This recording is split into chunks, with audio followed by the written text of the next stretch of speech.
पहा नवीन एपिसोड्स एकदम add free.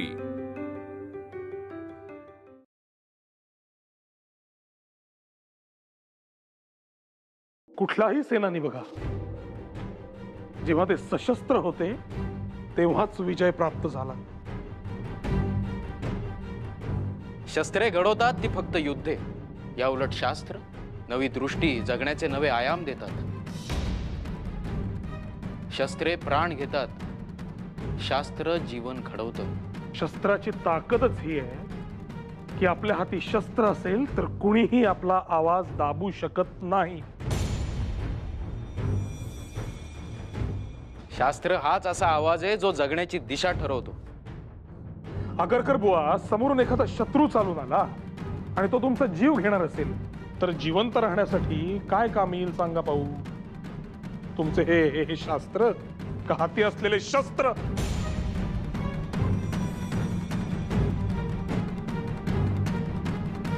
विज्ञान रहित जीवन जगण्यापेक्षा समोरून चालत आलेला मृत्यू मला जास्त स्वागतार्ह वाटतो। जिवंत राहण्याचे कारण शस्त्र असेल कदाचित, पण जगण्याचा उद्देश शास्त्रच। शस्त्राविना संघर्ष होऊ शकत नाही आणि संघर्ष नसेल तर विजय प्राप्त होऊ शकत नाही। इतिहास या साक्षीदार आहे। जिथे लढाई झाली, युद्ध झाले, तिथेच गुलामगिरीचा विनाश झाला, तिथेच धैर्याची नवीन पहाट उदयास येते, तिथेच प्रगतीचा सूर्योदय होतो। त्यामुळे हे कुणासही नाकारता न येणारे वैश्विक सत्य आहे।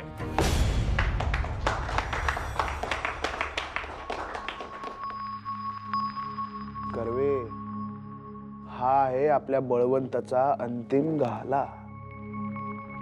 तो आगरकर बघ कसा निरुत्तर झालाय।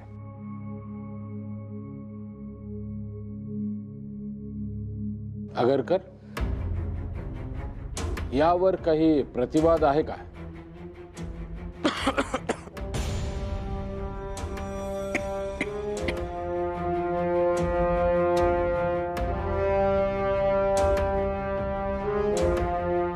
शास्त्र हाच मुळात संघर्ष आहे आणि शास्त्र हाच विजय सुद्धा। शस्त्राने वार केला जाऊ शकतो, शास्त्र शास्त्र प्रेरणा देतं। शस्त्राने जन्म होतो तो सुडाचा, विजयाचा नव्हे, आणि या उलट शास्त्र शास्त्र जन्म देतं विवेकवादास।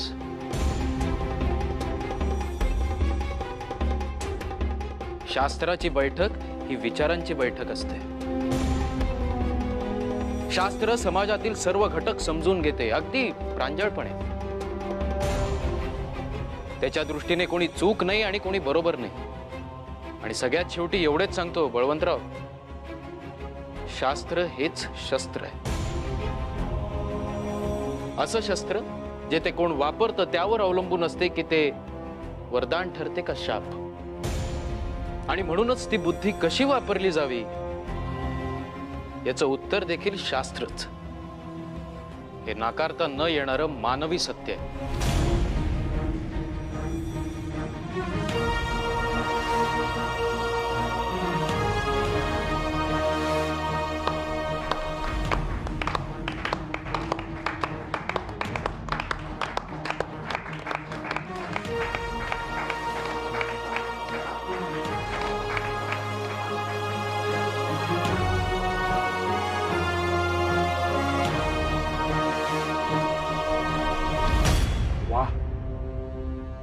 विलक्षण,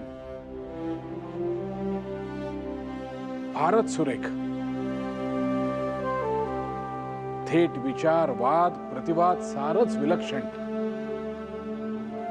ही स्पर्धा संपूच नाहीये असंच वाटत होतं। तुम्हा दोघांचं बोलणं ऐकत राहावंसं वाटत होतं। आगरकर, आम्हास या बळवंत टिळकाचे कौतुक आहेच,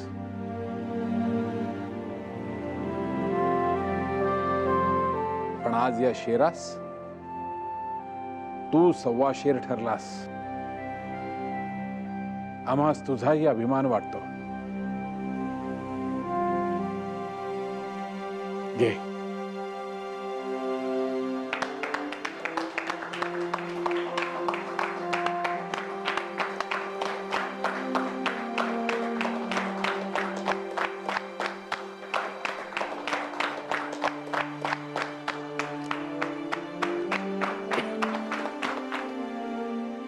सर, आता फार विलक्षण भावना आहे. एक क्षण असे वाटून गेले माझ्यातलाच एक अंश माझ्या पुढ्यात उभा आहे आणि बोलतोय. खूप खूप शिकायला मिळाले आता. मी म्हणालो होतो ना, निंदकाचे घर असावे शेजारी. तुम्हा दोघांचं बोलणं ऐकून मी अक्षरशः भारावून गेलोय बाळ. तुझे जहाल विचार आणि त्याचे संयत, कठोर आणि शास्त्रीय विचार, तुम्ही दोघे विरोधात इतके प्रखर दिसत होतात. एकत्र आलात तर काय होईल बाळ? क्रांती क्रांती होईल गुरुजी. मला त्यांना भेटणे आवश्यक आहे.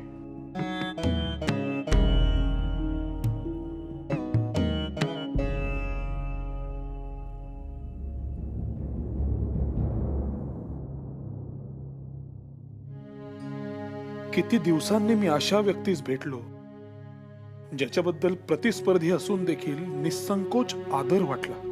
चंद्राचं तेज बघून जसे सागरास उधाण येते तसे त्याचे विचार आणि बुद्धिमत्ता बघून मी प्रभावित झालोय. आज प्रथमच मला मी पराभूत झालो याचा आनंद अधिक झालाय.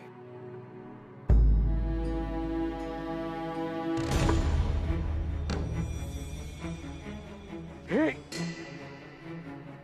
शस्त्रधारी म्हणजे दरोडेखोर असतील. तो चेहरा कुठेतरी पाहिल्यासारखा वाटतोय. कुठे गुरुजींच्या तालमीत पाहिलंय मी यांना. होय, आता गेले कुठे? आता यांचा माग काढणे कठीण आहे.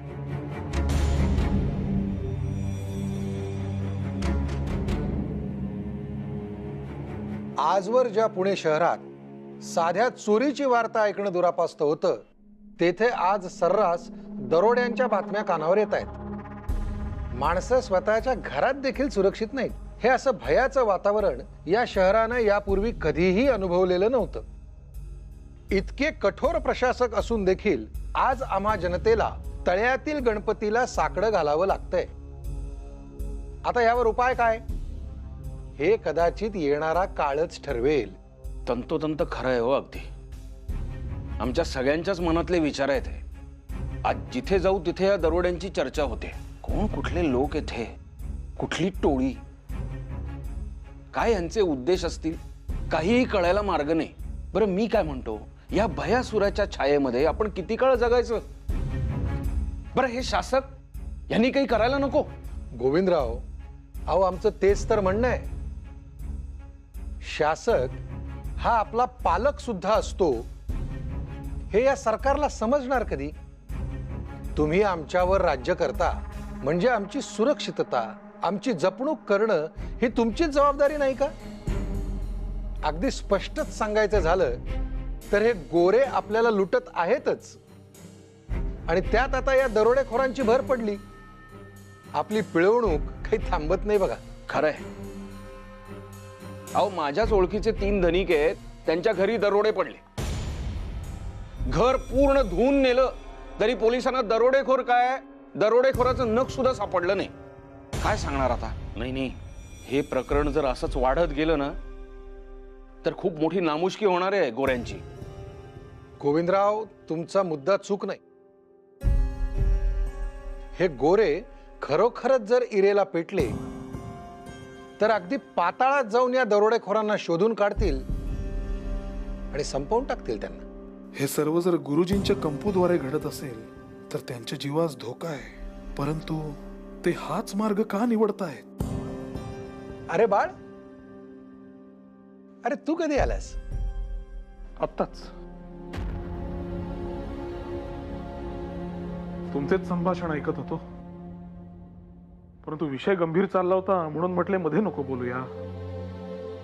अरे परिस्थितीच इतकी गंभीर आहे की गप्प राहून कसं चालेल. गुरुजी, मात्र आपण ज्या दरोडेखोरांबद्दल बोलत आहात त्यांनी कुणाच्याही जीवाला काही हानी केलेली नाही. त्या अर्थी त्यांचा स्वकीयांना त्रास देण्याचा हेतू नसावा असे आपले मला वाटते. तुझा रोख माझ्या लक्षात येतोय बाळ, पण आपल्याच बांधवांच्या बाबतीत असं वागून या दरोडेखोरांना नक्की साध्य तरी काय करायचंय? आणि हे असं लपून छपून वागणं म्हणजे दरोडे नाही तर दुसरं काय आहे?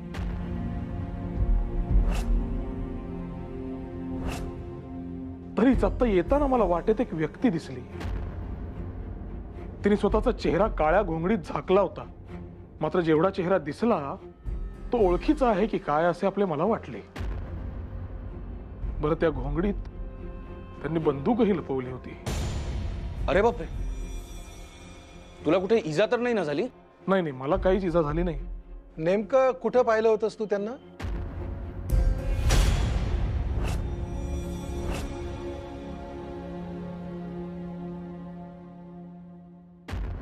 काही आठवत नाही.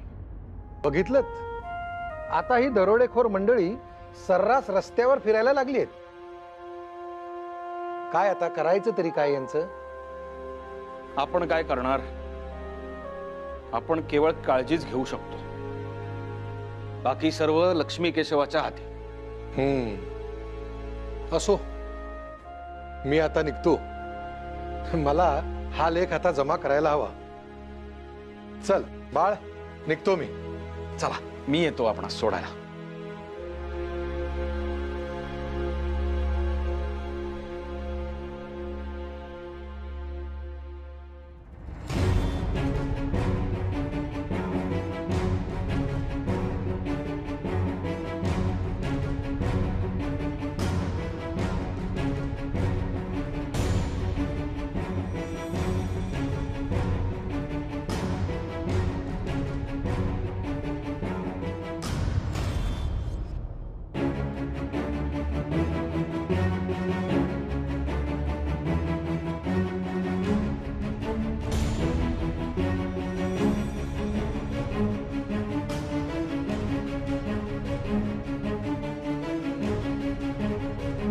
इथे लपून राहणे योग्य नाही.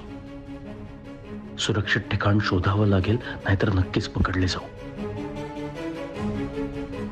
एक सुरक्षित ठिकाण आहे.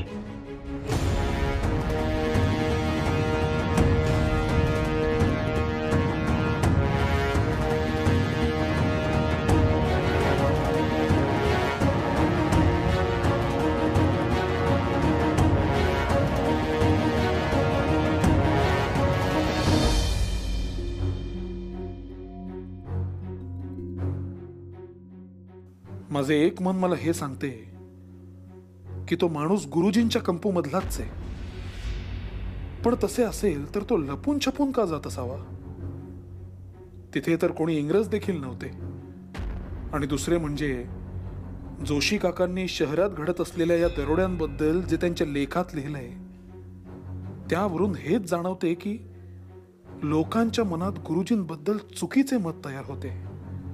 त्यांच्या हेतूंवर शंका घेतली जाते.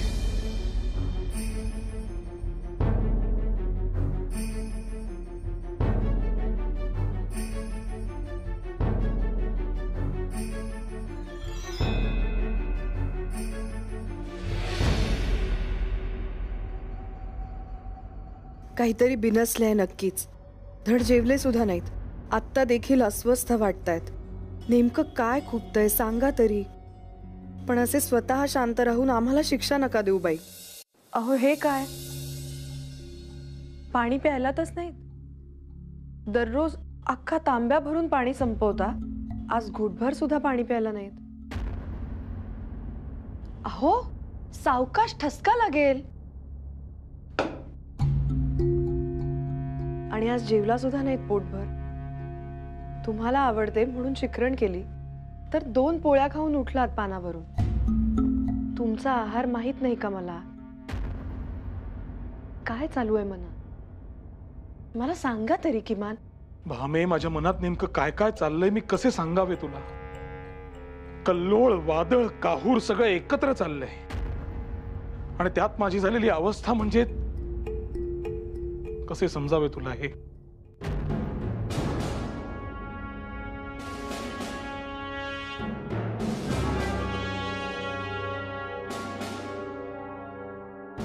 Sir, he's not here. Search every single corner of this area. I want that robber at any cost. Go and find him. Yes, sir.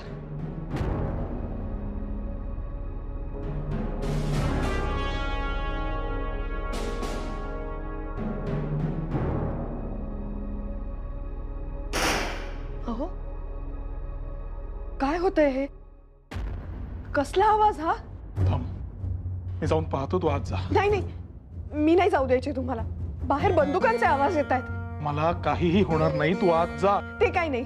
Lakhoba, अहो कुठं आहात? लखोबा. लखोबा, काय चाललंय बाहेर? कोण कोणाचा पाठलाग करतंय? काय सांगायचं, म्हणे कोणी दरोडेखोर आलेत आळीमध्ये. त्या सावकाराच्या घरात पण दरोडा घातला आणि आता कुठल्याशा घरात लपलेत. त्यांना शोधायला ते इंग्रज प्रत्येक घराची झडती घेत आहेत. म्हणजे हे इंग्रज आता जनतेच्या घरात घुसून झडती घेणार आणि त्यांना हा अधिकार कोणी दिला? अहो, हे आपल्याही घरात आले म्हणजे? मुळीच नाही. मी या घरात असताना कोणीही आगंतुक या घरात शिरणार नाही. लखोबा, घरातले सगळे दरवाजे, सगळ्या खिडक्या लावून घे. घरात कुणीही येता कामा नये. अरे बाळ, हा कसला गोंगाट चाललाय म्हणायचा? कोण आहे तिकडे? खरे दरोडेखोर.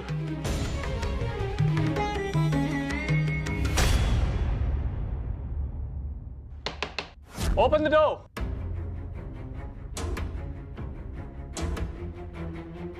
Open, I say. The door will not be opened. You better get lost. How dare you to talk to me like that? Constables, open the door anyhow, or break it. अहो, अहो तुम्ही नका ना वाद घालू त्यांच्याशी. तुम्ही सांगा सासूबाई, अहो तुम्ही तरी सांगा ना त्या. तुम्ही कुणीही आता मध्ये पडू नका. पुरे करा आता. मी आता हे दार उघडणार आहे. काका, का आपण कायम कच खायची? तुम्ही कायम नमते का घेता यांच्या समोर? बाळ, विनाकारण त्रागा करून काही हाती येणार आहे का? अरे मला त्याचं म्हणणं तर ऐकून घेऊ दे. म्हणजे या गोऱ्यांचे म्हणणे ऐकून घ्यायचे माझ्याच्याने अशक्य आहे. अरे बाबा, तुझ्याच्यानं अशक्य असेल तर असू दे, पण मला तर ऐकून घेऊ दे काय झालंय नेमकं. चल हो बाजूस. अहो, तुम्ही आत व्हा.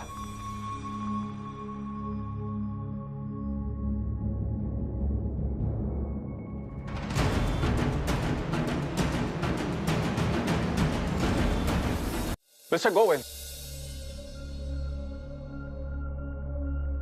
your nephew is consistently creating problem in our duties. Though he is aware that we have all the rights to punish him for what he is doing. अहो डॅनियल साहेब, तो आहे थोडासा तरकटी. तुम्ही एवढं मनावर घेऊ नका. काय झालं? काका, या नराधमांना तुम्ही साहेब म्हणताय आणि त्यांना ज्या भाषेत उत्तर द्यायला हवं तसं मी देतोय, तर मला तरकटी म्हणताय. बाळ, जरा शांत राहशील का आता?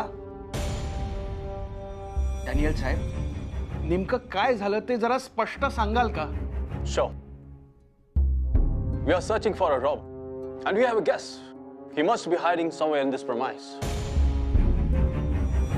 He must have come to your house. काय म्हणालात? रॉबर म्हणजे दरोडेखोर? अहो पण इथे तर कोणीच आलेलं नाहीये. असे कसे काका? इथे दरोडेखोर तर आलेलाच आहे. म्हणजे एखाद्याच्या परवानगी शिवाय त्याच्या घरात घुसणारा माणूस हा दरोडेखोरच असतो. आणि असाच एक गणवेशधारी दरोडेखोर आपल्या घरात आपल्याच समोर चामड्याचे बूट घालून उभा आहे. बाळ,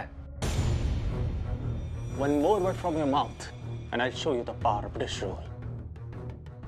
या दडपशाहीला शक्ती समजण्याची गल्लत करू नका साहेब. पण दंडुक्यांच्या आणि बंदुकांच्या धाकाला घाबरणारा हा बळवंत नाही. कितीही गळा आवळला तरी त्यातून येणारा विद्रोह आता थांबणार नाहीये. बाळ आता पुरे कर. त्यांना त्यांचं काम करू दे. त्यांचं काम झालं की ते निघून जातील. उमरा ओलांडून घरात आलेच आहेत. आता अजून किती आत येऊ देणार आहात त्यांना? आमच्या देशावर राज्य करताच आहात. आता ही असली कारण देऊन आमच्या मासघरात घुसू देणार नाही.